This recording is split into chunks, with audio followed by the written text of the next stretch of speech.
Hello, this is Ghosty, back with another review. We have the Marvel Legends Retro Tombstone. This is the one I wanted the most at first, but then I realized, Scarlet Spider is awesome, so I got him first. I got Jack-O-Lantern first in the mail. Then I got Scarlet Spider. I had him pre-ordered from Entertainment Earth. They delayed him to July, so instead I ordered him from GameStop. This guy, however, I got from Target. He went up for order. I ordered him for pickup the exact same day he went up. And I went to pick him up about a week ago. And I'm just now getting to recording the review. I don't know when I'm going to upload this. It may be before the Sabretooth review. It may be after. But I have a lot of reviews planned for the next few weeks. So, stay tuned for that. The box looks nice. It's the same retro carded packaging we see with every other retro figure. Got an illustration of Tombstone. Of course, Spider-Man key art. Marvel Comics art. There we go. The play features, accessory, interchangeable hands and head. Art of Tombstone, a read-up of Tombstone. Alright, now we can open this. I've already opened this. It's been a week. I was gonna open them. I opened them on the way home from Target. But I put them back in the box so I could show you guys me opening it. So yeah, we take it out like that. Take off the tape. Out go the hands. I take out the crowbar. Pop out the head. Pop out the figure. There we go. Looking nice. Alright, let's do some comparisons. Before comparisons, let's look at the accessories. I don't know what that is right there. He comes with a crowbar, 2 fist hands, and an angry head. And let's look at the design for that. That is amazingly well painted. There's varying colors in the gums. The teeth look great. The eyes. Typically, Tombstone's eyes are white in the comics. But he is albino, so it makes sense that his eyes would be red or pink. And then we have a slight yellow to the eyebrows. And the hair is just bone white.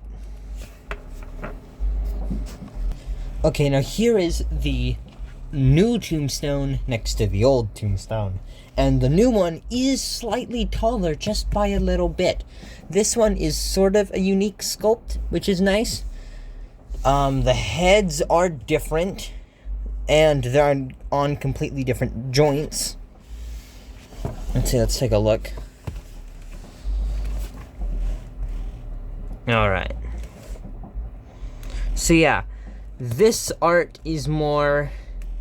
I don't know the names of the artists, but these are definitely both based off of different drawings. I can picture the exact comic cover this design is based off of. Again, with the red eyes, still nicely painted, but not as nicely painted as this one. But yeah, I like the varying colors on his face. That does look nice. But I think this still looks better. Alright. Now, I'm not going to do a lot of comparisons. I'm just going to do one more. And here he is next to Scarlet Spider from the same wave. I think I would have preferred Spider-Man to be smaller compared to Tombstone, but this is fine. I do like Tombstone being a lot bigger than Spider-Man, but of course you can't make him too unrealistically big. But the same height as the Omega Red body would have been cool. But they still look nice next to each other. Looks like Tombstone would kick Spider-Man's ass. Alright, now let's take a look at the articulation. So first of all, the joint of the neck is not the typical dumbbell ball joint, Wait, dumbbell. Am I getting that right? I don't think so. But it's not the typical joint you see with Marvel Legends. Oh, disc joint. Yeah, where it's a disc joint right in there. And a ball peg. It allows for a lot of different movements. This, however, is a ball peg that pegs into the body from the neck. So, there's no movement where the neck meets the head. It's just where the neck meets the body. He can still look side to side, but he cannot tilt. He can look all the way around, but he can't look up, and he can only look so far down.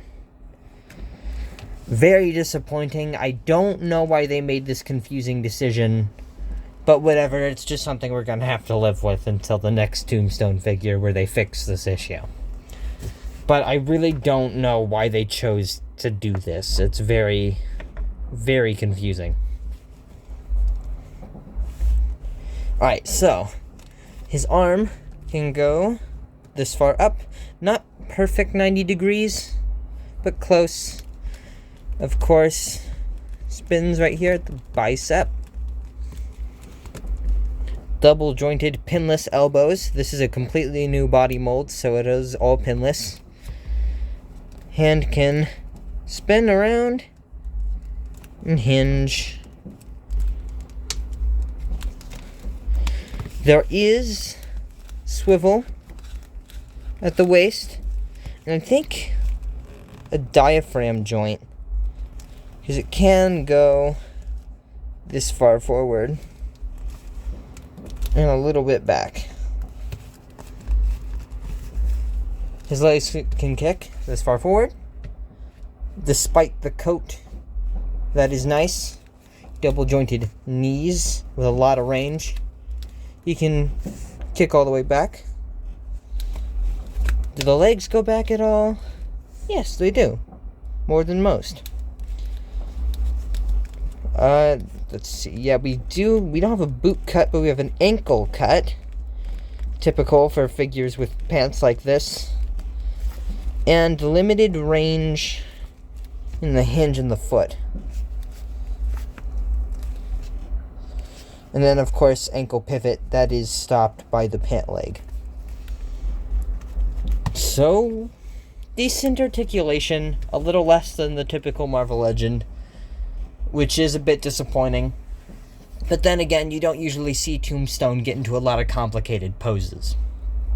He usually doesn't need to try hard to fight Spider-Man. He just needs to be strong, stand still, and wait for Spider-Man to come to him. So, yeah. You can get him into the necessary poses. He can hold the crowbar, although it is a bit loose, and it's a trigger-holding hand. A lot of people were complaining about this. I prefer this, so you can give him guns, or you can give him a melee weapon. So I do like that decision, to give him a gun-holding hand that can also hold other weapons. Alright, other than that, not much to say about this figure. It is very comic accurate, and is also very accurate to the Spectacular Spider-Man show, because his design in that show was very comic accurate. This isn't everyone's mind's eye of Tombstone. Some people do prefer the leather jacket and boots. I prefer the suited, gangster-looking Tombstone, the mob boss. So this is going to be my main figure on the shelf once I'm done playing with him for about a week. Usually when I get a new figure, I keep them with me for about a week, play with them, until finally I decide I can let go and put them on the shelf. Never to be picked up again. Unless I want to pick them up again, which is very, very likely. Alright, so yeah, I'd recommend you guys get this figure. I'll leave a link down below if you want to go get them. Other than that, you guys have a great day.